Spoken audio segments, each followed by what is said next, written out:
Olá, eu sou Rômulo Contígio e esse é o Masco TV, aquele podcast que você quer ver. Estamos aqui num novo episódio. Eu fazia tempo que eu queria falar com ela. Eu a conheci no Café Fiesp de Cotia. E quando eu estudei, porque eu sabia que ela ia palestrar lá, eu falei, mas quem que é Bárbara Brier? Ah, é uma engenheira de produção, uma mulher incrível que movimenta a vida de outras pessoas. Através do quê? Através de treinamentos de influência, através do ensino, através da oficina amiga da mulher. Hoje eu tenho uma convidada que fala sobre mecânica, sobre inclusão, sobre diversidade, sobre ESG, ligada ao mecanismo de ensino da mecânica para mulheres. E você sabe que mecânica é do universo dos homens. Ela viaja o mundo para ensinar essa técnica e incluir essas mulheres. É uma pessoa incrível e vocês vão ouvir e prestigiar Bárbara Brier aqui comigo no Masco TV. Seja bem-vindo.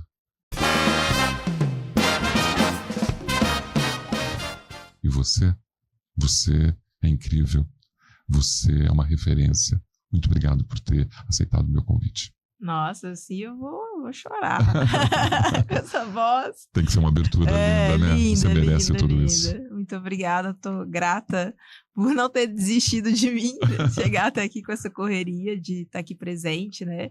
E compartilhar um pouquinho da nossa história e também de ter conhecido vocês lá no café com o nosso querido Mauro. E uma oportunidade de a gente levar para mais pessoas o nosso projeto.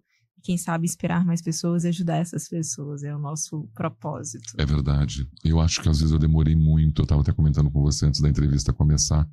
Eu acho que nós temos essa obrigação, sim, de inspirar outras pessoas, Bárbara, de inspirar, fazer com que outras pessoas acreditem nelas, acreditem no que é possível. Eu venho de uma comunidade muito simples, no interior do Paraná, preto, pai preto, mãe branca, e tive que lutar muito, alcoolismo na família, violência, trabalho desde os 6 anos e meio de idade, mas estou hoje fazendo palestras, reconhecido, então assim, é isso que faz a mudança, inspirar com que as pessoas que estejam aqui vendo esse podcast, para que elas acreditem nisso, né? Sim. Alguma coisa a gente tem que fazer pelo outro. Tem. E deixar um pouquinho da nossa história, né, Rômulo? Acho que é eternizar, né? Eternizar, porque não existe fórmula mágica, né? Existe conhecimento aplicado, mas precisa um quesito de esforço. Persistência, outras habilidades humanas que só o conhecimento por si só, sozinho, ele não faz. É verdade. Então é esse conjunto. As pessoas estão dizendo muito das soft skills hoje em dia, né? Sim, super. E é uma verdade, parece, tudo bem, vira um modismo depois, quando a gente aborda isso com muita frequência via rede social, mas quando você olha capacidade empática, de dialogar, de comunicação, de escuta ativa, essas necessidades que o líder, né, que um profissional tem que ter, elas são reais. E isso, Rômulo, eu tô me vendo muito nisso ultimamente, porque a gente está crescendo a empresa, vou abrir uma vaga hoje, e a gente está avaliando nossos colaboradores, fornecedores, e eu me vejo no início da carreira algumas questões infantis, né, que eu não tinha essas soft skills já desenvolvidas. Eu acabei passando por um processo de coach, eu fiz terapia, eu ainda venho buscando me desenvolver, às vezes eu choro, e muita coisa veio de dificuldade minha de desenvolvimento, veio da base familiar desestruturada também, com o pai alcoólatra, a mãe, né, que não sabe lidar ali com as emoções com os filhos, a gente não tinha muita orientação, um caos ali, né, a falta de presença de uma outra figura paterna ali no ambiente, a gente tendo que amadurecer muito jovem, para ajudar na casa e para cuidar do meu pai, né? Então, a vida toda a gente cuidou dele, cuida até hoje, quando a gente pode, para cuidar dele. E há algumas coisas que eu venho entendendo, é o seguinte, você pode ser um bom profissional, tecnicamente, na hard skills, né? No que você precisa fazer, mas o emocional pode não estar andando junto com o técnico, sabe? E isso vejo muito do amadurecimento como ser humano, como pessoa, como destravar esses traumas para a gente poder evoluir. E agora eu tô passando ali numa situação que eu tô avaliando meus colaboradores, anotando para eu dar um feedback para que essa pessoa Mais assertivo. seja, que ela cresça, né? E é de fato, a gente só cresce na frustração, a gente só cresce na dor, no erro. Assim, tem oportunidade para errar na empresa? Tem, mas também tem limite, né, para buscar esse crescimento, e faz parte. Só que me dói também como pessoa física. Claro. Dar alguns feedbacks, é difícil para mim. O construtivo é o mais difícil, né? Porque ele é aquele que vai pegar na parte crítica. Quando eu desenvolvi o Mask TV Podcast, que está no canal do Rômulo Contígio, aliás, você pode entrar lá, dar um like, se inscrever no canal, tocar o sininho. Lá no canal do Rômulo Contígio tem todos os episódios do Mask TV. Você disse certo, porque não é fácil você falar de assuntos difíceis na formação de um colaborador. Sim. As pessoas não estão preparadas para temas difíceis, elas querem ouvir só a parte boa. E às vezes a gente, para construir uma pessoa, a gente precisa falar daquilo que ela não gosta. Quando que você chegou na Terra e por que você chegou? Bom, eu nasci, né, que eu saiba, em 1988. Em abril, no mês de abril, dia 27. Foi quando eu cheguei em Belo Horizonte, Minas Gerais. O porquê, eu acredito hoje, né, um pouco mais madura, mas vamos amadurecer ainda muito mais, graças ao bom Deus, para levar alegria, para levar entusiasmo, para trazer o lado bom das coisas, como é bom trabalhar, como é bom se desenvolver, como é bom ajudar as pessoas. Eu adoro me relacionar com pessoas, eu adoro ajudar as pessoas. Quando você era menina, você tinha alguma aptidão para isso que você está fazendo hoje como técnica e mecânica, engenheira de produção? Você já sabia que ia fazer isso ou você tinha? O que você fazia? Não, é bem disruptiva a minha história, porque hoje, empreendendo e vendo outras crianças que eu me identifico, eu era aquela menina agitada, atrevida, malcriada, que tudo que dava errado era culpa da Bárbara.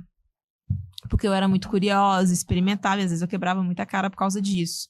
E muito agitada, né? Então, eu vejo que eu tenho multifocos e eu tenho uma energia, eu sou mais da área comercial. Então, quando eu vejo uma criança que é mais agitada, eu penso, essa criança aí, ela é para a área comercial, ela tem que ir para a rua, ela tem que relacionar. A cara dali é mais introspectiva, ela é mais organizacional, ela é processual e tudo mais. Então, eu sempre fui essa criança mais agitada e sofria, porque eu via um talento nato no meu irmão para desenho, para algumas coisas, e minha irmã também para trabalhos manuais. E eu me sentia muito frustrada, tipo, não, o que eu vou ser, né? E tudo mais. Então, eu venho de uma família da periferia de Belo Horizonte, Minas Gerais. Somos 3 filhos, né? Meu pai e minha mãe. Só que nesse meio tempo, nós fomos morar na Bahia. Meu pai e minha mãe foram gerenciar um hotel. E lá eles adotaram minha irmã mais velha. Então já tinha eu e meu irmão. E eles adotaram a Fátima de 4 anos. Ela é mais velha. O Bruno tinha 3 e eu tinha 2. Então fez a escadinha aí. A gente passou um bom tempo feliz na Bahia. Só que infelizmente meu pai lá, ele acentuou o alcoolismo. E aí a gente não continuou mais nesse segmento, voltamos para Belo Horizonte e voltamos a morar na periferia de BH. Meu pai já doente, alcoólatra, ainda ele é até hoje, e minha mãe com 3 adolescentes, crianças indo para a adolescência para criar, sozinha trabalhando, e o meu pai ainda, né, para criar. Então, não tenho ninguém na família que é mecânico, que é dono de autopeças, nada. Fomos estudar em escola pública, a vida inteira eu estudei só em escola pública, ensino médio. Minha avó é diarista, minha avó paterna, então a gente mora no lote onde a minha avó mora. Meus pais, como todo o pessoal de Belo Horizonte, né, vem do interior, vai para a capital. Então, meu pai e minha avó é do norte de Minas, uma região muito pobre, de fome. Minha avó tinha casa de barro, meu pai passou fome, sabe? Muita miséria. Então, o pessoal do Agreste mesmo.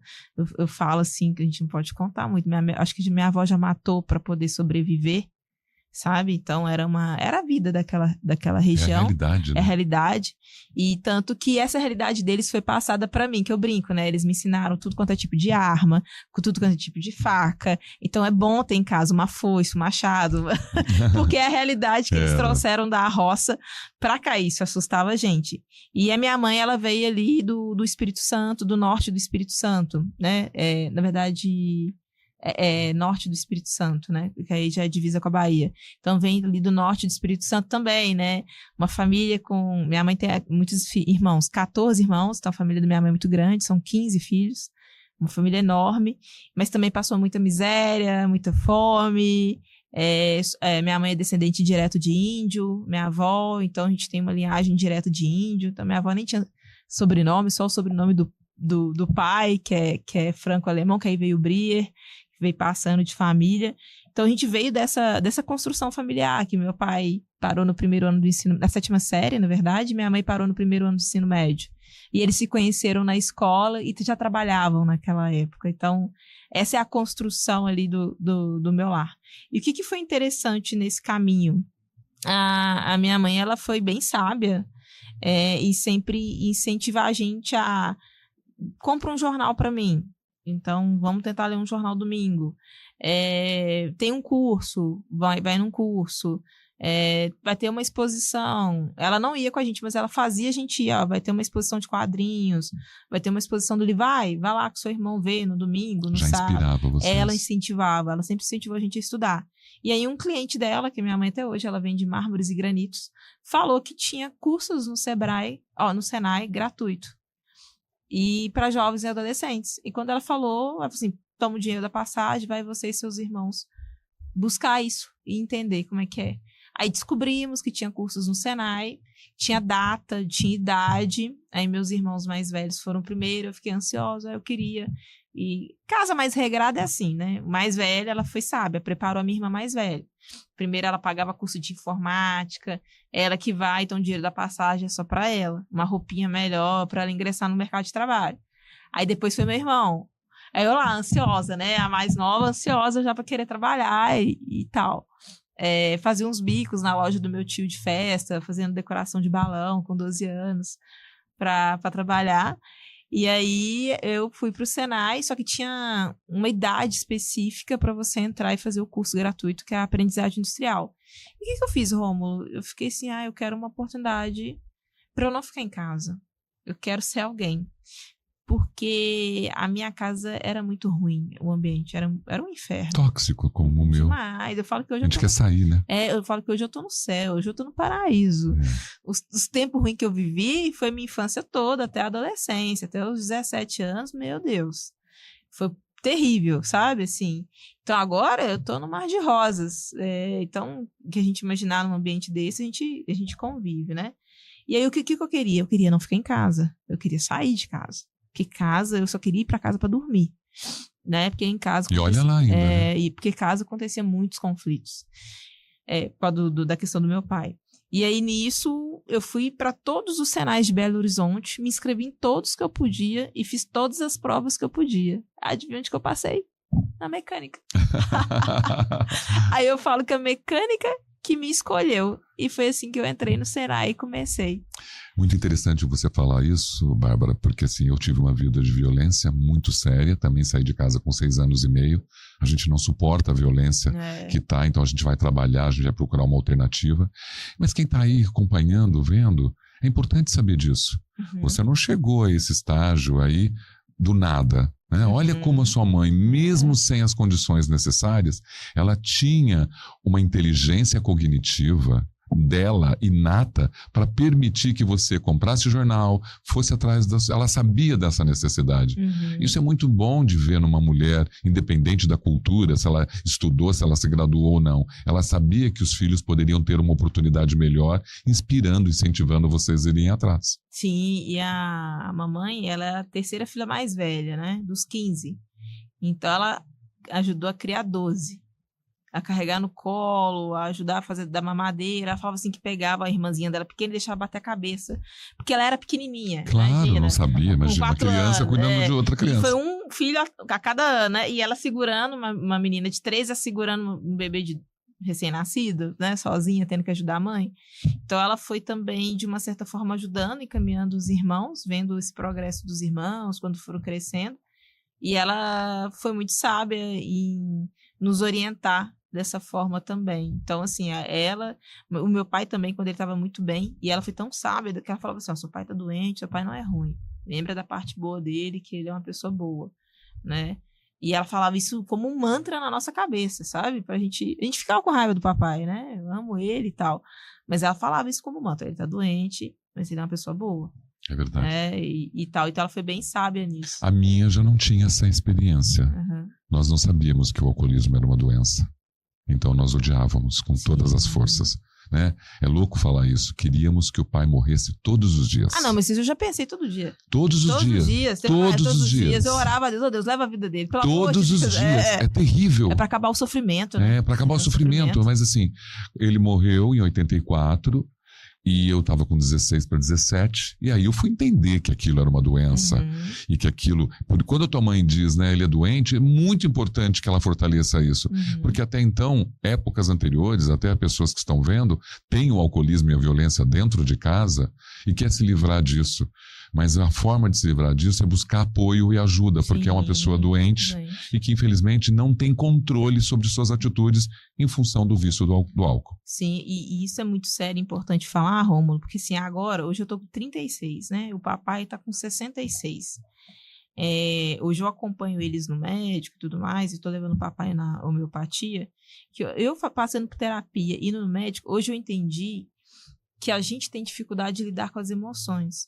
Então, a realidade que ele viveu na infância dele, e a gente descobriu agora que a minha avó, a mãe dele, é um pouco esquizofrênica, até pela vida que ela passou de muita dor e luta. A mãe dele teve 10 filhos, perdeu 9. Só ficou ele, o primeiro e o mais velho. Ela não ficou bem da cabeça, mas ela é uma mulher briguenta, batia em todo mundo, mas se sustentava.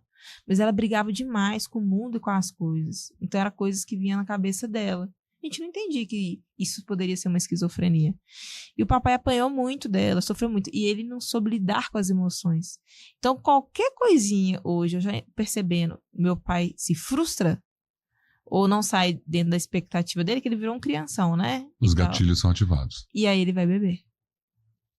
Como ajudar essa pessoa que é muito mais velha, que tem uma dificuldade de mudar o drive, para ele sofrer menos? Então, assim, terapia, às vezes ele aceita não, mas hoje a gente está levando ele na homeopatia, então ele fica 1h30 na consulta, como se fosse a terapia, e tá tomando lá os remédios para ajudar ele a lidar com essas emoções. Ainda é lento, é um processo, o tratamento, mas hoje que eu fui entender que a vida que ele teve também muito sofrida, ele não desencadeou e aconteceu tantos desequilíbrios, né? Isso, e aconteceu uma questão no meio da vida deles que papai e a mamãe esconderam da gente.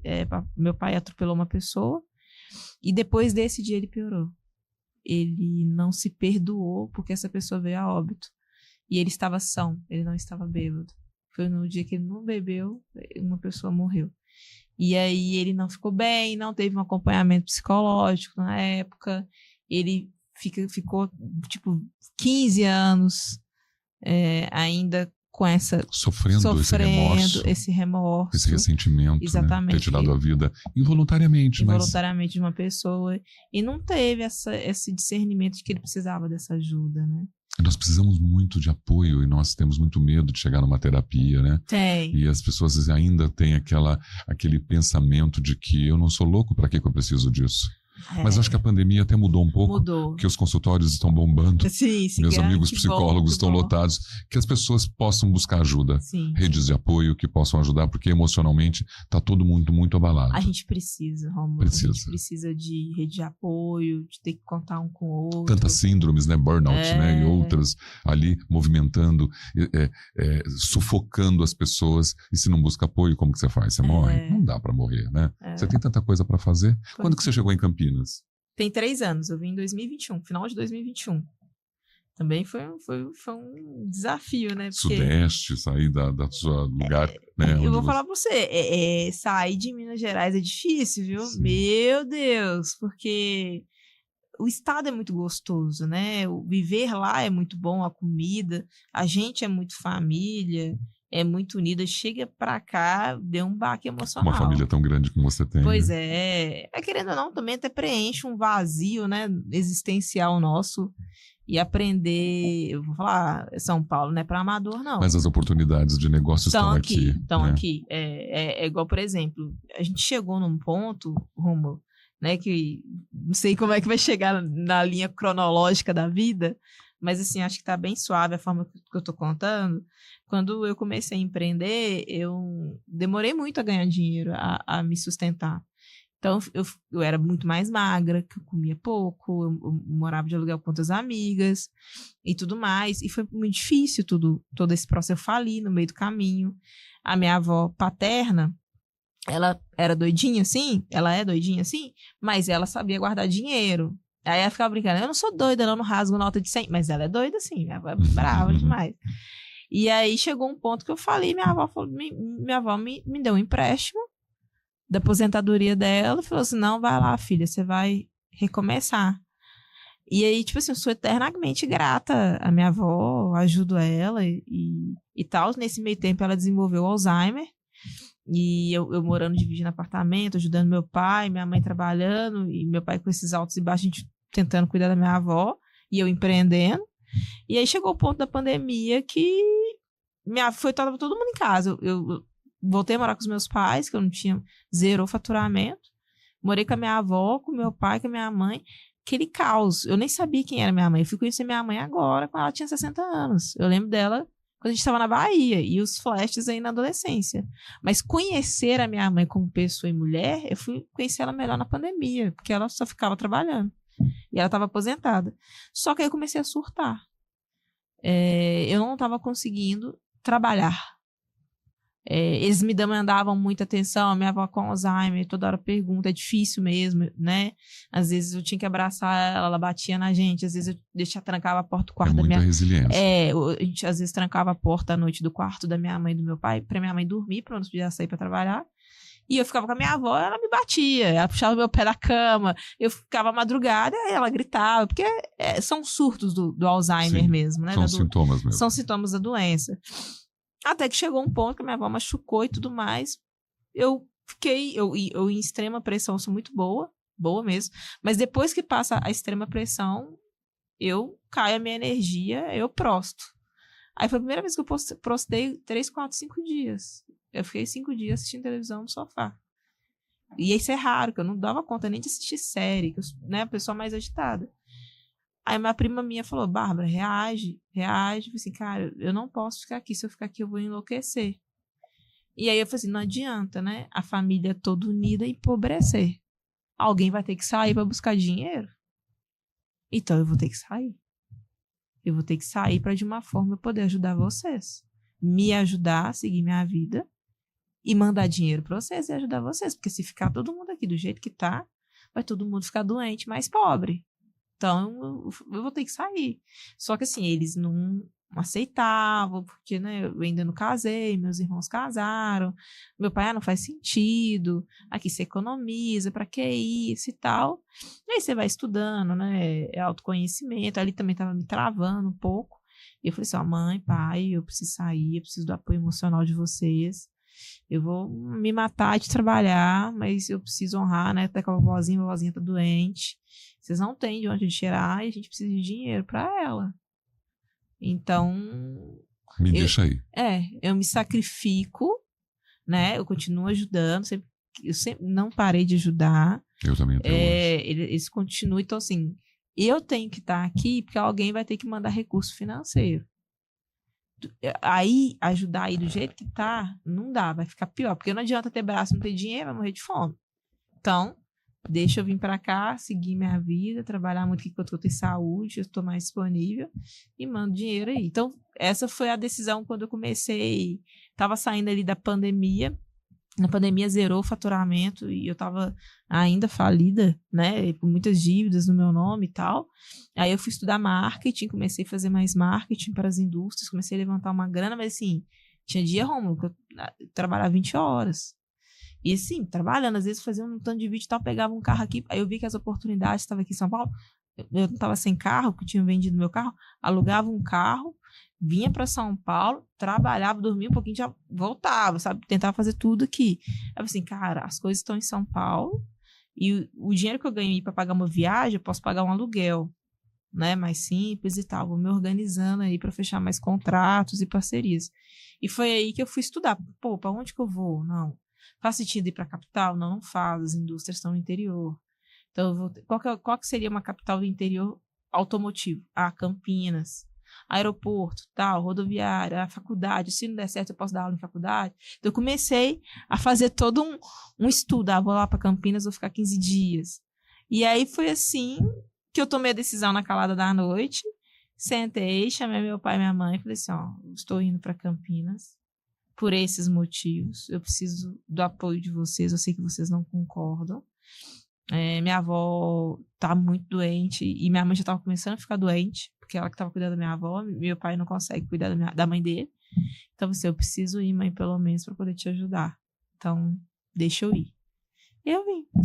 E olha, é tão interessante, né? Porque assim, às vezes a gente acredita e olha para você pelos resultados da Oficina Amiga da Mulher e do teu trabalho como influencer e tudo mais, acha que isso chegou. E não é assim. Muitas pessoas passam por dificuldades gigantescas para querer empreender. Eu não tinha a capacidade, digamos, o perfil para ser funcionário. Eu não tinha esse perfil. Eu tinha que empreender de qualquer maneira. Mas é exatamente isso. Lutando muito, sendo despejado, sem dinheiro, falindo, voltando, falindo, voltando. Eu sempre tenho uma inspiração no Walt Disney, porque ele tentou muitas vezes e faliu muitas vezes. Foi. E o pai não queria que ele trabalhasse com arte, com desenho. Então, quando você fala para todo mundo que está aqui ouvindo que a sua vida, para chegar nisso, teve todo esse desafio, que eu vou chamar assim, eu não vou nem chamar de problema, que é um desafio, porque é uma adversidade, que você encontrou uma oportunidade. Sim. A saída da sua realidade caótica, às vezes, te trouxe um olhar para você poder pensar, trabalhar, começar a prosperar e, através dessa prosperidade, ajudar. Isso, eu brinco às vezes assim que eu sou um ET da família, sabe? Eu penso um pouco diferente deles, sempre.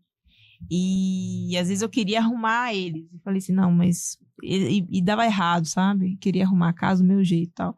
E aí eu entendi, não, eles são assim, eles vivem bem assim, tá tudo certo. Eu preciso buscar um outro meio para me sustentar, né? Até que nisso, assim, mamãe sempre falou, né? Busca se sustentar, ter o seu dinheiro, ter essa autonomia, até a vovozinha, mesmo que é vovozinha, né? A mãe do meu pai. É vovozinha e vovozinha. A vovozinha, ela sempre falou assim, tenha seu dinheiro, né? Eu vim do norte de Minas, eu sofri, eu apanhei, e o que você tem hoje no Brasil é o seu nome e o seu dinheiro, né? Então, é o mais importante. Então, ela é uma grande referência. Ela e minha mãe. Meu pai também é muito trabalhador, tirando a ressalva da doença. Ele não tem preguiça de trabalhar. Às vezes ele trabalha para mim, quando ele está numa fase boa, eu peço ele faz um serviço para mim. Eu sempre tento incluir ele no meu trabalho e tudo mais hoje, né? Mas é isso, sabe, Rômulo? É o esforço, essa resiliência. E outra coisa, cara, a gente não tem para onde correr. Você queria realmente ser uma influenciadora? Porque se a mecânica chegou tão, assim, de presente para você, você queria ser uma influenciadora? Porque hoje você influencia tanta gente, você tem uma relação com as redes sociais muito forte, né? Eu vou voltar até antes. Eu nem queria ser mecânica, para te falar a verdade. Eu falo que eu não gosto de carros, eu gosto das pessoas que trabalham com carros. E é fato, eu tava na mecânica ali, mas eu nunca me identifiquei com a mecânica, com desmontar e tal. E eu sei, eu aprendi por necessidade, porque eu preciso ser alguém. Necessidade. É o que eu tenho na mão, então vou fazer o que eu tenho na mão. Com paixão, eu descobri que eu gosto de gerenciar pessoas da área técnica. Eu gosto de comunicar e tudo mais. Então, eu sempre eu trabalhei na indústria, trabalhei na Fiat, na Jeep. Então, eu sempre gostei de escutar as pessoas de uma certa forma.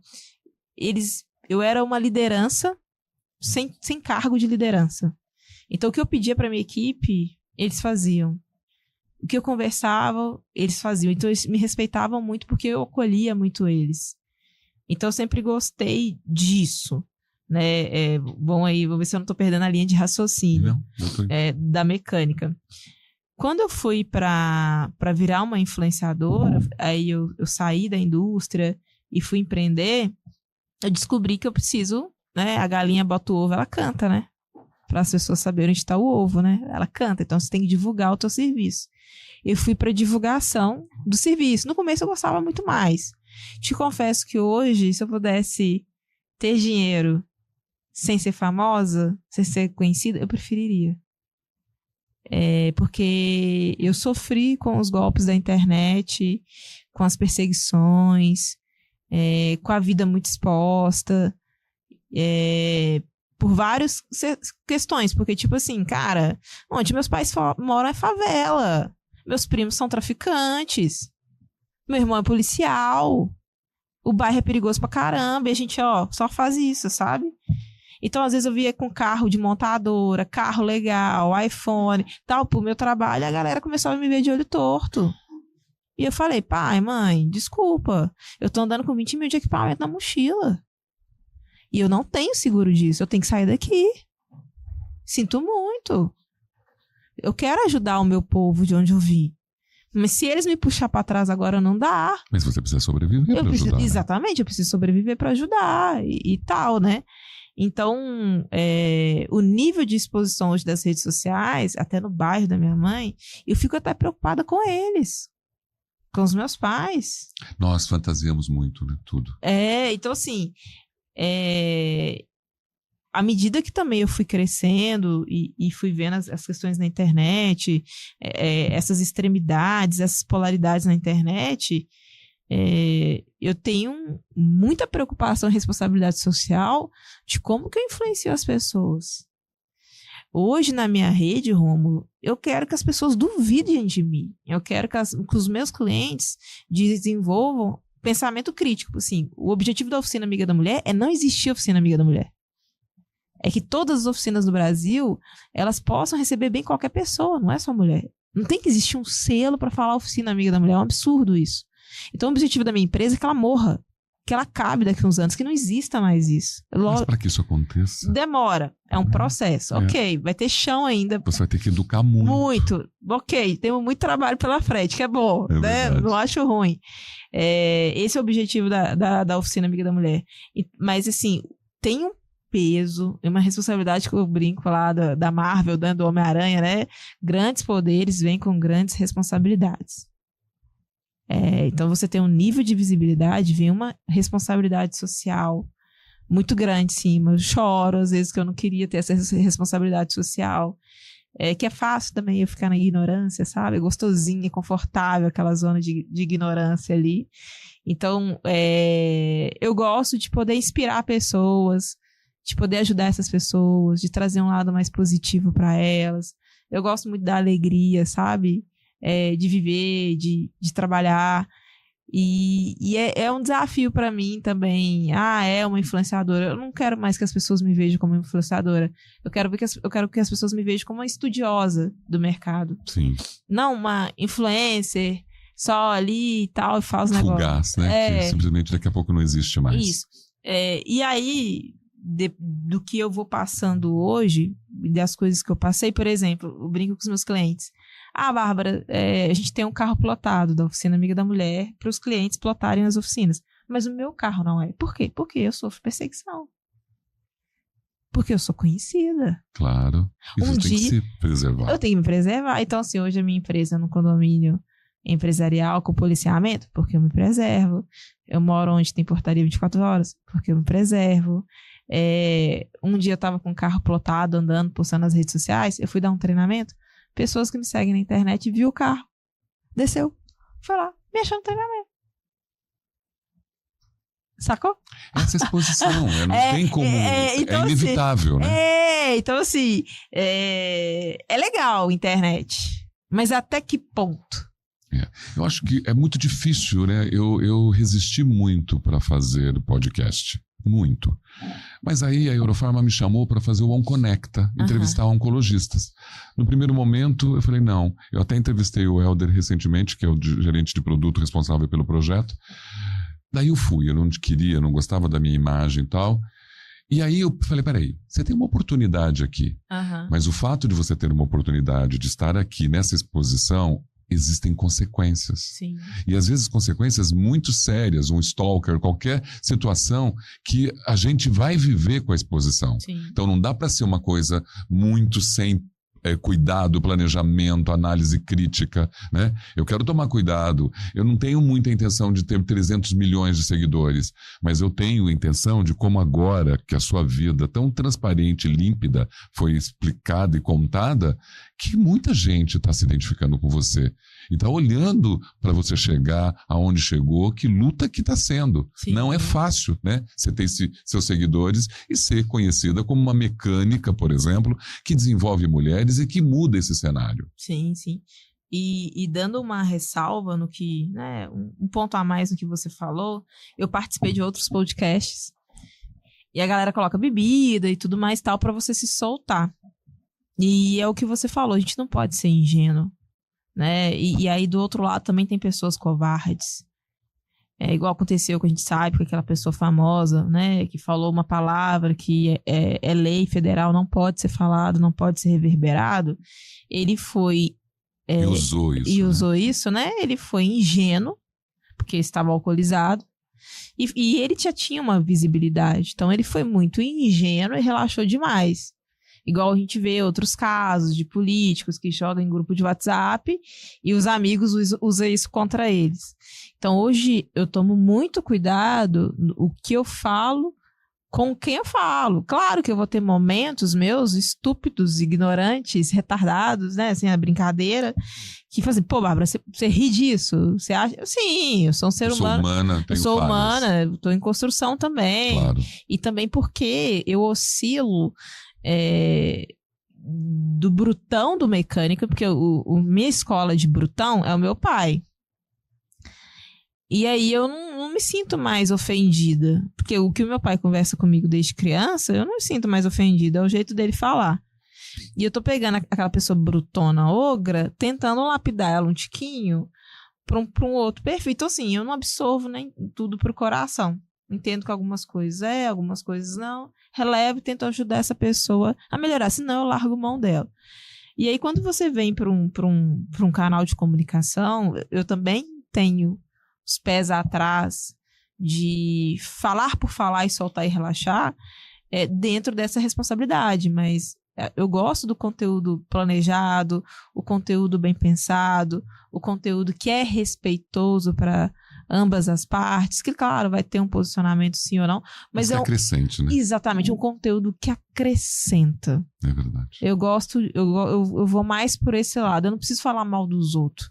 Vamos reverberar o bom, o bem, o que vai ajudar as pessoas a prosperar, a evoluir. Então eu gosto dessa linha, tanto que eu recuso hoje participar de alguns, né? Alguns podcasts e tipo, eu já participei, eu vi que os caras me colocaram no bico de sinuca, mas eu consegui sair bem. Tinha tomado só uma coisinha pra relaxar, mas eu voltei e falei, não, tá errado isso aqui, não tá legal, isso é covardia, estão querendo fazer comigo. E a gente também observar essas pessoas, se elas estão de fato ajudando a prosperidade das pessoas ou se elas só estão te usando. Todas as vezes que uma pessoa vem falar comigo, eu sempre quis dar luz para profissionais do mundo corporativo. Aham. E eu estou muito feliz com o resultado, porque assim, são profissionais que às vezes tá lá resolvendo problemas gigantescos, influenciando no resultado da empresa, mas ninguém soube desse sucesso. Uhum. Como é um profissional de TV que tá ali, todo mundo vendo, né, famoso. E às vezes o cara é super famoso ali dentro da equipe dele, dos resultados dele. Eu estou feliz. É a luz que eu estou tentando dar, eternizando alguns momentos. Cada um que vem aqui conta histórias incríveis. Então assim, eternizou, guardou para ele, né, esse momento incrível, e aí quem está ali está tentando de uma certa forma se inspirar em você. Você acha que a mulher tem hoje uma mudança significativa hoje no mercado de trabalho, por exemplo? Você vê essa evolução? Você que é uma mulher de equidade, você é uma mulher que busca a igualdade de gêneros, luta muito por isso. Você acha que nós realmente avançamos? Sim, super. Claro, talvez não numa mesma proporção que todo mundo gostaria, Sim, né? Eu percebo essa proporção ainda é muito reduzida. Né? Mas assim, gente, a gente tá num mar de rosas. Então, olha só.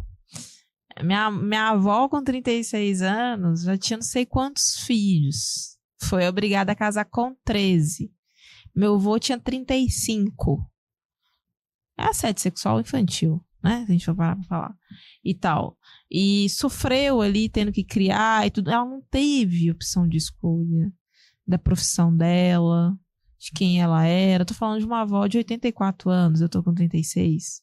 Aí veio minha mãe, né? Essa é a mãe da minha mãe. Minha mãe, ela enfrentou o pai, os irmãos, foi pra frente, tudo mais tal. Estudou até certo ponto, fez algumas outras. Olha a gente, né? Poxa, agora eu pude estudar, eu estudei, eu formei, fiz uma pós, eu vou onde eu quero, eu dirijo. A minha avó paterna fala, nossa, se o seu avô tivesse vivo para te ver dirigindo e viajando. Que orgulho que seria, né? Porque elas acham que minha avó me vê como se fosse um homem, né? Nossa, você faz tudo que um filho homem poderia fazer naquela época, a gente não poderia. Claro, a criança dela. Então, a minha avó paterna, ela é aquela mulher brava, que enfrentou todo mundo, pai e mãe. E ela era a atrevida. Então, quem é atrevida enfrenta, né? Vou enfrentar e tal. Então, tudo que minha avó paterna passou e materna passou para chegar aqui, minha mãe, nossa, assim, elas se sentem realizadas com isso. E eu tô falando de uma história de 50, 60 anos. Então, até nos estudos, de 50 anos para cá, a população feminina brasileira mudou. Ela está tendo acesso mais ao crédito, ela está tendo acesso mais a estudos, mulheres que estudam mais. Cargos de liderança. Elas estão trabalhando, elas estão dirigindo. Antes, a mulher nem dirigia. Sim. Não podia dirigir. Pouco tempo, não podia nem votar. Exatamente, pouco tempo não podia nem votar. E eu venho estudando também um pouquinho sobre diversidade e tudo mais e tal. Então, assim, até pouco tempo agora que fez a questão das pessoas negras, né? Da questão da lei. Da importunação sexual, que foi de 2015. Pois é. Então, tudo muito recente, né? É tudo ainda muito recente no Brasil. Eu tô estudando. Maria da Penha, 2006. Pois é. E o Estatuto da Criança e do Adolescente, sabia que a Lei de Proteção às Pessoas Negras veio antes do Estatuto da Criança e do Adolescente, pensando que se a criança ou adolescente é incapaz, a gente deixa eles por últimos, eles nem pensam. Quem vai proteger e defender eles?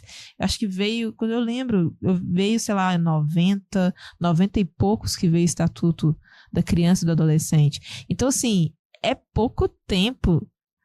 Nesse pouco tempo, com a tecnologia, com as coisas, a gente evoluiu muito.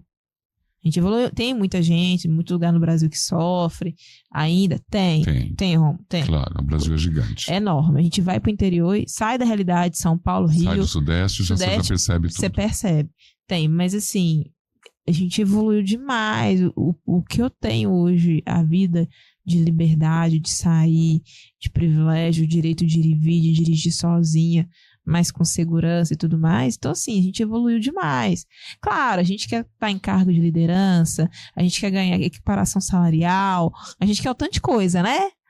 É a famosa equidade. Isso, exatamente. Mas, assim, é um processo. É um processo. As coisas estão acontecendo. Mas eu acho que quando a gente tem esse poder de divulgação, de apoio, de vir assim e falar, a gente também está ajudando todo mundo, porque, assim, há uma dificuldade muito grande, tem uma evolução aí, mas a gente vê ainda um retrocesso às vezes, né? Eu vejo, às vezes, um retrocesso cognitivo gerado pela própria rede social, né? Uhum. Você tem tanta coisa boa lá, mas você prefere se alimentar do tóxico, do pior. Então, eu acho que é um retrocesso cognitivo que a gente tem que mudar esse cenário, porque senão, como que eu consigo valorizar? Nós ainda estamos matando muitos trans, estamos matando, né? Os negros ainda estão sendo muito agredidos, né? Dentro dessa cadeia toda de processo evolutivo. Mas eu acho que a gente já melhorou e a gente tem que lutar por isso. Tem, mas assim, eu vou te falar assim, eu acho que um grande passo desses últimos anos foi essa consciência que está criando do que a gente faz de errado. Porque até então a gente não tinha consciência. Então as crianças, os jovens que estão vindo agora, que também me corrigem pra caramba, que às vezes eu pego as manias dos mais velhos, né, das outras gerações, uma brincadeira, vou meter os ferros, vou te dar uma comida de rabo, né, a gente brinca assim e tal. Putz, fui falar isso com um cara de RH LGBT. Ai, meu Deus. Que vacilo, né? Que eu fiz. Sim. Uma frase que não era. Tipo, eu vou chamar a sua atenção. Sim. Né? Eu tenho que me corrigir. Ah, criado mudo. Pô, não é criado mudo. Sim. Criado é móvel de canto, né? Lista negra. Lista negra. É isso. Por que não pode ser uma lista branca? Então, assim, essa manifestação dos jovens, da nova geração, está sendo muito importante para a gente mudar, sabe? E para a gente se conscientizar. Por isso que nós não devemos criticar uma geração Z, uma geração alfa que está chegando, porque, na verdade, eles estão nos impulsionando a corrigir erros que a gente tinha lá do passado. Isso. Então, tem esse valor dentro dessa nova geração que está nos ajudando. Fala, olha, toma cuidado com aquilo que você fala, porque mesmo que fosse comum e estrutural, e tão comum nos anos 70, 80, hoje não é mais. Sim. Evoluímos, não tem necessidade. Você pode usar outros argumentos, outras palavras para querer e dizer aquilo que você gostaria. Sim. Sem entrar no pejorativo, no preconceituoso, que até então, nos anos 80, não tinha uma lente para todo mundo ver. Né? E agora tem essa lente, porque quando você fala, tem dentro da tua equipe ou de onde você trabalha, uma pessoa diversa e que está lutando para melhorar tudo isso. Tem, esse é o caminho. E a gente também, eu acredito, eu venho falando com os meus clientes, empresários, a gente tem uma responsabilidade de formar a mão de obra. A gente tem como geração, né, anterior a formar a posterior.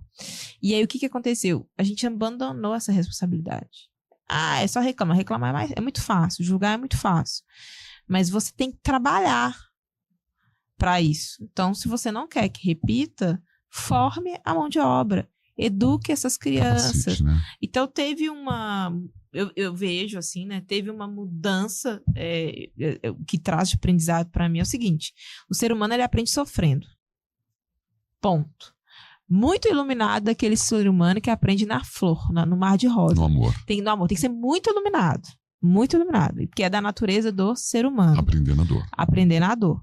Então, assim, o que eu vejo de geração? Aqueles pais que sofreram igual os meus pais, mas que tiveram uma condição melhor que os meus pais, mimaram demais os filhos. Ou seja, tenho primos que foram, muito mais privilegiados comigo do que eu, meu irmão, com pai e mãe super sadios, mas assim, não tem resultado. Que não chegaram a lugar nenhum. É isso. Muitos. E aí eu fiquei começando a pensar, por que aconteceu isso? Porque não teve dor, porque não teve dificuldade, porque não teve frustração. Então, tá passando uma vida muito macia, né? A carne tá muito mastigadinha. Meu pai fala, achar onça morta é fácil, quero ver você caçar e matar a onça. E não foi ensinado caçar a onça, né? Nessa metáfora.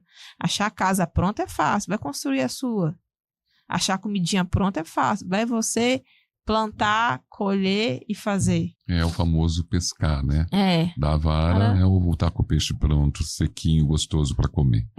Você sabe que esse processo é um processo que depende de outros, de pessoas com essa visão, para também não perder essa pessoa que nasceu nesse berço de ouro, né? A gente não pode simplesmente também isolar essa pessoa, nós precisamos desenvolvê-lo, né? Nós precisamos mostrar para ele que a realidade pode ser outra. Sim. Você como líder, você tem um papel, você tem um perfil de desenvolvimento, uma característica sua? Como que você lidera as suas equipes? Bom, eu tô me desenvolvendo para liderar. Eu vou muito pelo exemplo, né? Então, o que eu faço, o que eu trabalho, eu pego feedbacks com a minha equipe. Eles me falam quando, às vezes, eu falo uma palavra que magoa, ou uma forma que eu falei. Eu falo assim, gente, eu tô num nível de estresse muito alto, você traz um problema muito pequeno para mim, sinto muito, mas eu vou dar uma resposta muito, tipo, pelo amor de Deus, né? O que é isso? Então, eu venho estudando muito sobre diversidade, equidade e tudo mais. Tem até um curso na USP aberto que eu faço, tá no YouTube as aulas, o material. Em como lidar com essa geração nova, como lidar com as pessoas da diversidade. É um desafio para mim. Eu escuto muitas pessoas. E pelo exemplo. Então, eu busco ser muito justa pelo exemplo, fazer o que é muito correto. Pelo exemplo, agora, todo esse momento que eu venho trabalhando, as pessoas são terceirizadas na minha empresa, são empresas, PJs. E agora a gente está indo para o CLT, tirando algumas empresas e vindo para o CLT. Então, vamos fazer o que é certo, vamos fazer o que é a lei. Fui entender, fui estudar, entendi... São duas questões. O empregador tem que seguir isso, isso e isso. O CLT é importante para o Brasil. Aí eu fui entender por que é importante. Por causa da cultura. Claro. Então, a nossa cultura vai demorar a mudar. E o CLT, ele ajuda o brasileiro, né, que não tem cultura financeira, que não tem um respaldo financeiro, que não guarda dinheiro. Então, a CLT ajuda a gente a ajudar eles, na verdade. É isso. E é uma responsabilidade nossa social como as empresas. Então, as empresas, elas nasceram para ajudar a sociedade, para resolver problema. Não é só para uma pessoa enricar. Então, um sonho meu, né? Não sei se estou respondendo a sua pergunta, mas estudando mais isso eu quero que a minha empresa ela tenha dinheiro em caixa para quando uma mulher for trabalhar e ela quiser engravidar, ela possa engravidar quando ela quiser. E ficar ausente tranquilamente, né? E voltar e ter o teu trabalho garantido. Isso, e ficar até mais tempo. Ou um pai, você sabe? Porque as empresas estão para servir as pessoas. É isso. Esse é o meu sonho. Eu, né, tô trabalhando para chegar nisso, nessa questão de dar esses acessos para essas pessoas, esse conforto deles quererem trabalhar na oficina Amiga da Mulher. É um sonho meu chegar nesse nível. Então, eu venho estudando muito, eu venho conversando muito, eu falo o que eu dou conta de pagar, o que eu não dou conta, o que eu preciso de mais comprometimento da pessoa, o que não tá dando certo. Separar o profissional do pessoal, né? É difícil pra mim, porque eu sofro. Mas pra todo mundo. Eu choro pra caramba em casa. Quem é empreendedor, eu sofro. Mistura as contas, mistura tudo. Eu consigo, até que nisso aí, depois que eu falei e tudo mais, eu peguei a ajuda financeira, consultor financeiro, consegui me organizar melhor. Né, do PJ para pessoa física. Mas na liderança, eu busco hoje a ajuda de RH, mesmo que eu sou consultores, né? Mesmo que eu sou uma empresa pequena, eu vou... O Sebrae sempre ajudou todo mundo. Sim, a gente é super parceiro do Sebrae, mas eu sempre vou puxar um consultor de RH para me ajudar. Como que eu vou dar o feedback para aquele funcionário? Agora a gente vai tá abrindo a vaga, mas assim, eu demorei 2, 3 meses para estruturar o organograma da empresa para daqui a 3 anos, para eu entender a vaga, as habilidades, desenhar o perfil para ir para a seleção, porque eu não quero mais contratar correndo. Sofrendo. Então, assim, eu fiz um fluxo de caixa, uma reserva financeira, tá agora vai desprender mais dessa reserva, mas para eu poder contratar com calma. É verdade. Com tranquilidade. Só que nisso, assim, eu sofri. Eu trabalhei 20 horas, eu trabalhei 12 horas, me matei de trabalhar, que às vezes o colaborador, ele não vai ter mesmo esse mesmo ritmo. E tá tudo bem. Você vai ter que saber que, independente disso, você tem um ser humano, o que você vai desenvolver e que no meio do caminho talvez você vai ter que trocar porque não era o que você queria. Sim. E ele não chegou no objetivo que você traçou. Mas pelo menos você está criando uma oportunidade para isso, se preparando, planejando melhor. Então, agora eu tô na fase de feedback, né? De aprender a dar feedback. Então, eu escuto muito, eu converso muito, eu falo, acho que o segredo é dar uma visão 360. Diálogo, escutativa. Isso, dá uma visão 360. O que você precisa? Eu sempre falo, traz uma novidade para mim, né? Traz o que você precisa também. Vamos ver o que a gente pode se ajudar e tudo mais, como que vai fluir, como que não vai. Então, eu sou bem flexível, sabe? Eu sempre falo do meio ambiente, segurança, saúde e qualidade. Claro, eu sou um consultor da área, né? Então, eu queria um pouco falar sobre isso, mas muito sobre pessoas. Dentro da Oficina Amiga da Mulher, eu sei que você tem uma pegada de ESG, você deve estar estudando sobre isso, sobre sustentabilidade, para fazer com que ela respeite essa agenda. E você tem um olhar para a segurança, para a saúde, para o meio ambiente, dentro da Oficina Amiga da Mulher? Sim, são 2 momentos, né? Dentro da empresa, Oficina Amiga da Mulher, e com os nossos clientes, as oficinas mecânicas. Sim. Então, por exemplo, hoje eu converso com a equipe. A gente passa por um estresse emocional com os clientes do Rio Grande do Sul. Cliente me ligando pedindo com fome, tô com fome, preciso de comida. Me ajuda a mandar alguém comida aqui pra mim. E a gente ouvindo eles chorando, então a gente teve que fazer o papel, porque a gente é oficina amiga, a gente escuta nossos clientes. E aí eu coloquei nossos colaboradores para fazer isso. Eu falei assim, olha, no momento que isso começar a te prejudicar, você para de ligar pros clientes. Então eu preciso que você tenha saúde mental. Você não tá bem? Então não trabalha hoje. Melhor você voltar outro dia, você compensa a hora. Aconteceu alguma coisa, você precisa de algum apoio e tal. Então assim, tem esse diálogo. Aconteceu, meu marido caiu de moto, eu vou lá, vou acompanhar. Vai lá agora. Precisa de alguma coisa? Se estiver no meu alcance, conta comigo. Então, assim, em questão de saúde, emocional e tudo mais, Cultura de segurança do trabalho, você consegue dar algumas orientações para que ele se cuide, que ele não se machuque durante o trajeto, durante o exercício da função? Então, nisso eu ainda não entro tanto, deveria mais. Sim. Porque a maioria do pessoal tá o quê? Home. Sim. Então tá todo mundo trabalhando de casa. Que aqui também tem vários riscos expostos ali, Da tapetes, fios, tudo isso, e que as pessoas às vezes não olham. E questão de ergonomia, né? A ergonomia é o ponto-chave do trabalho do home office, mas existem outros riscos. E que é importante que o diretor, que o responsável pela empresa possa dar condições e caminhos para que ele aprenda a trabalhar de uma maneira mais segura. Então, dentro da Oficina Amiga da Mulher, da empresa, não dos clientes, da certificadora, vamos falar assim, eu venho conversando com meus colaboradores, psicólogo, academia, tá se alimentando bem, precisa de um tempinho maior para a hora do almoço, as pausas para o café, então a gente negocia as reuniões para ter uma pausa para o café, para ter um descanso, você vai acompanhar a turma à noite e tudo mais, então a gente vem sempre negociando, sabe? Claro. Algumas coisas. Quando é preparação para evento, feira, então se prepara, porque vai ser pancadão, então a gente sempre procura se alimentar bem, dormir bem, para dar ritmo no trabalho. Clientes, oficinas mecânicas, eles têm que seguir uma lei. Claro, tem uma política na empresa que às vezes você trabalha em Schaeffler.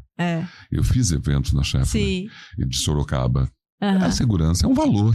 Não tem como o meu parceiro não estar comungando disso comigo. Sim, sim.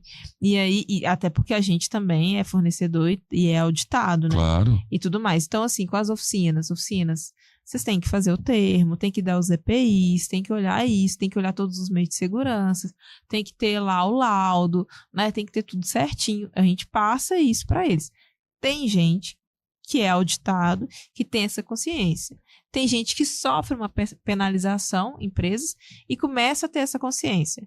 E o que a gente está buscando dentro do estudo do ESG? É o quê? Dentro da Agenda 2030 ali da BNT, né, da PR, seguindo a Agenda 2030 da ONU, quais são os conteúdos que a gente tem que trazer para as nossas oficinas, para eles começarem a se despertar para se organizar o modelo de negócio deles, a empresa deles, na questão de meio ambiente, que é seríssimo. Com certeza, agora, Rômulo, a gente vai sofrer muito mais com a questão do Rio Grande do Sul, porque os tambores de óleos dentro das oficinas tombaram tudo, tá tudo preto, sujo lá, e contaminou o solo. Vai demorar um pouco a recuperação. Ok, mas vai ter leis, concorda? Vai ter novas leis ambientais. Há uma necessidade. Há uma necessidade. Por exemplo, igual um tanque de combustível. Eu fiquei pensando, se capota o carro, não vaza o combustível, porque tem a válvula de segurança. Por que esses tanques de óleo, então, tem válvula de segurança de anticapotamento? Antivazamento? Porque agora a gente está passando pela questão climática. Então vai vir gente, vai vir novas leis, eu acredito, que vai pegar mais no pé do nosso segmento. Com razão. É necessário. Então, assim, a gente vai trazer mais esse despertar, esse olhar, seguindo nessas pautas, mas não só principal, meio ambiente, porque é imprescindível para o funcionamento. Toda ambiental, né? E para o negócio funcionar. Claro. É lei, é o mínimo. A gente passa também muito problema em oficina mecânica com a informalidade. Trabalho análogo, escravo. A informalidade no Brasil é uma característica quase intrínseca à vida do brasileiro, né? Muita gente usa isso hoje em dia. Mas não é sadio. Não é sadio. Depois da pandemia, então, potencializou. E não é sadio. Então, a gente traz essa luz e que eu trabalhando bem com o meio ambiente, com a segurança, com a responsabilidade social com o colaborador, com certeza o resultado é qualidade. É verdade. A gente sempre sabe que as agendas de ESG estão nas pautas, nas principais pautas, veio lá dos Objetivos do Desenvolvimento Sustentável, tá todo mundo.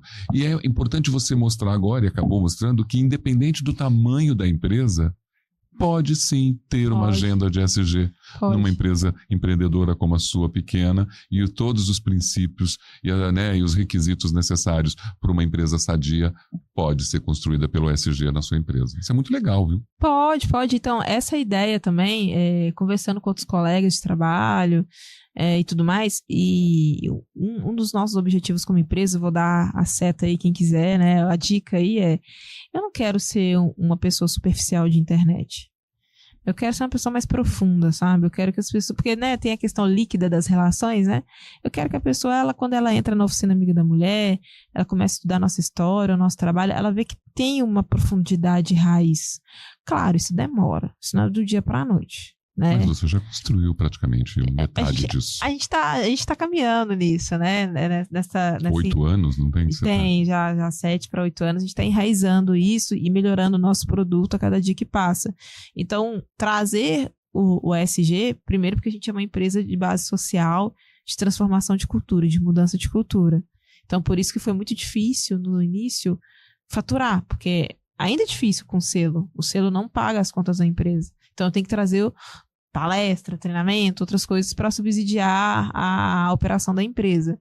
Porque é algo muito disruptivo e novo. Claro. Beleza, e faz parte. Muitas demandas, muitas despesas, você precisa encontrar caminhos para trazer o recurso. Para fazer o projeto continuar, certo, e não morrer na praia. Então, a mesma coisa, para ter o podcast, precisa ir atrás. Isso. Não tem o patrocínio. Exatamente. E aí o que acontece? A gente trabalha muito a mudança social. De cultura, entendeu? Social de cultura. A coisa mental, né? Não, aí, por exemplo, eu chego numa oficina, quando eu vejo, sim, a esposa trabalhando com o marido, ela tem vergonha dela ser registrada na empresa do marido, porque ela não se identifica. Porque ela tá fazendo transição de carreira. E ela vai pra oficina porque ela vê que a oficina dá dinheiro e vai sustentar a família. Ela vai pra oficina por obrigação, não por amor. Ela vai por obrigação. E aí a gente fala, olha, mas você pode ir pra essa oficina sendo mulher, você pode ir como profissional, você pode se ver como empresária, né? E é legal, você pode ser, o ideal é você ser ou uma CLT ali dentro, ele te contrata e você tem seu salário, sua remuneração, ou você está no contrato social, porque isso te protege pela lei, se acontece alguma coisa com ele, que é o único sócio. Isso a gente blinda a família, protege a família, porque é empresa familiar.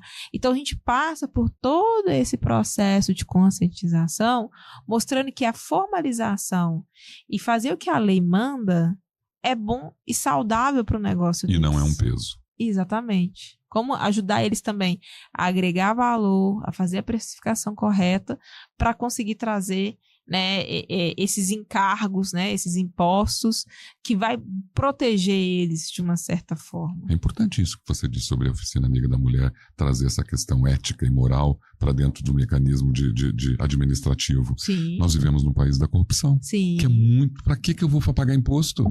Se ninguém paga, se nós temos políticos corruptos, se nós temos todo mundo fazendo um pouquinho de corrupção todo dia e banalizando isso e deixando isso naturalizando a corrupção como se fosse uma coisa fácil. É possível, sim, através da sua consultoria e da orientação, falar, dá para ganhar dinheiro pagando imposto, pagando tudo que você paga, sim. Tudo bem, se você acha que o imposto é injusto ou não temos como mudar isso agora. É o governo, é a luta lá dentro no Estado que a gente vai mexer. Mas agora dá pra gente fazer correto. Isso e dá mesmo. Um prazer também, né? Assim, tranquilidade, né? Isso, eu falo assim, gente, é bom demais. Eu sei que vem a DARF, né? A gente fala a guia, né? Paga. Não, tem hora que eu me assusto, né? Sim, eu também. A guia vem o valor de um colaborador, né? Sim. E assim, nossa, você dá aquela assustada, assim, mas assim, quanto mais imposto você tá pagando, mais você tá faturando, né? Claro. É porque a gente tem que aprender a precificar e dentro da precificação da mão de obra já colocar o imposto. Verdade. É porque a gente faz a precificação errada e se vende errado. Né? Aí vem a ciência de preço, né? A Bárbara, o preço com o imposto, ninguém vai comprar, ok.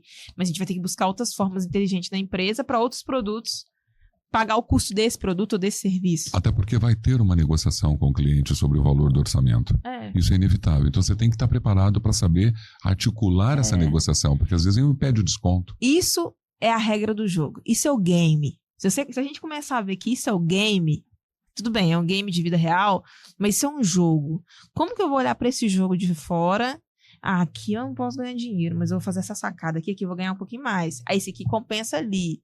Então aí é onde entra o empreendedor, o empresário ali. E a inteligência. E a inteligência para falar assim, não, isso aqui, esse serviço é de entrada. Todo mundo vem na minha empresa e fala desse serviço, mas eu não ganho nada. Às vezes tem gente que tem até margem negativa em algum serviço. Mas esse outro aqui que ele vai fazer, sim, eu ganho. É verdade. E aí e consegue compensar, equilibrar e fazer o negócio rodar. E cada vez mais com esse mundo que a gente está tecnológico, globalizado e acelerado, mais vai exigir da gente pensar novas formas de jogar essa estratégia. Eu jogo para cá, jogo para lá, aí eu vou ter que alinhar com a equipe e De fazer a administração do seu negócio, afinal, temos uma tecnologia a nosso favor, uma inteligência artificial a nosso favor, um lugar onde você pode buscar informações, aprender sem sair de casa e melhorar o seu negócio, a administração e a gestão dele. É isso aí. Ah, que ótimo. Olha, você sabe que eu tenho um acordo com a audiência de bater um papo entre 40 e 50 minutos, e eu acho que a gente já chegou aí nos 40, quase 50 minutos, porque tá muito rico. Era tão querido da minha parte ter você aqui, contando um pouco da sua história, que você falou da sua família de uma forma tão linda. Não vai existir uma pessoa que não vai olhar para esse momento e falar, meu Deus, como essa mulher é batalhadora, como ela é resiliente, como ela conseguiu chegar, e tem muito caminho para você ir atrás. Eu quero que você aproveite esses minutos finais do nosso bate-papo. Vai ter sempre esse convite aqui. Se um dia você falar, Rômulo, eu quero falar sobre um tema específico. Né? Hoje eu falei da minha vida, da minha carreira, da Oficina Amiga da Mulher, falei da administração, falei de ESG, fiz uma coxa de retalhos aqui. Mas eu queria falar sobre um tema específico também. Se você quiser, aqui as portas estão abertas. Obrigada. Nessa câmera aqui, você tem um momento para falar de tudo, fazer seu encerramento, aquilo que você acha que não falou, fique à vontade daquilo que ele pode ouvir. Vai estar passando suas redes aqui, eu vou estar divulgando isso, mas eu acho que esse é um momento, primeiro, para respeitar eles, não deixar longo, porque nesse momento de instantaneidade, você sabe disso. Quantos segundos você leva para ver um Reels? Quantos segundos você leva para ver o TikTok? O dispersivo, né? Quanto outro tema te atraiu e te levou para outra coisa? Nós temos que lidar com isso hoje em dia. De que forma que eu otimizo esse podcast para ele se tornar interessante e não ser cansativo? Aproveite. Bom, quero agradecer de estar aqui hoje, né, pelo convite, pelas agendas, é uma honra. E eu quero deixar uma dica. O que é bom é profundo. O que é bom tem raiz. O que é verdadeiro é profundo. E essa profundidade, ela vai tomar um tempo de estudo, de dedicação, de ouvir, de você até tirar um tempo para processar essas informações. Então, aquilo que é perene, que é sustentável, é profundo e tem raízes. E vai por esse caminho que vai dar certo. Como que eu te acho? Vocês nos encontram, né, no @Oficina Amiga da Mulher. Joga no Google, Oficina para Mulheres, Oficina Mecânica, já aparece a gente no Google de forma muito orgânica. A gente está no Instagram, tem o nosso site, que é contato@oficinaamigadamulher.com.br. Tem lá no Instagram, a gente responde também bem rápido. E no link do Instagram também está nosso WhatsApp. Realmente, para mim, é uma honra e um orgulho ter você aqui hoje. Agradeço. E você que está acompanhando o Masco TV Podcast no canal do Rômulo Contígio, ouvindo aqui agora a Bárbara Brier, né, da Oficina Amiga da Mulher, que desenvolve, que treina, ela é docente, ela dá aula, ela se desenvolve, ela treina pessoas, ela trabalha a inclusão. Então eu acho que você tem aí uma oportunidade grande, uma história linda que você ouviu aqui. Seja feliz, acompanhe nossos podcasts e muito obrigado por estar aí.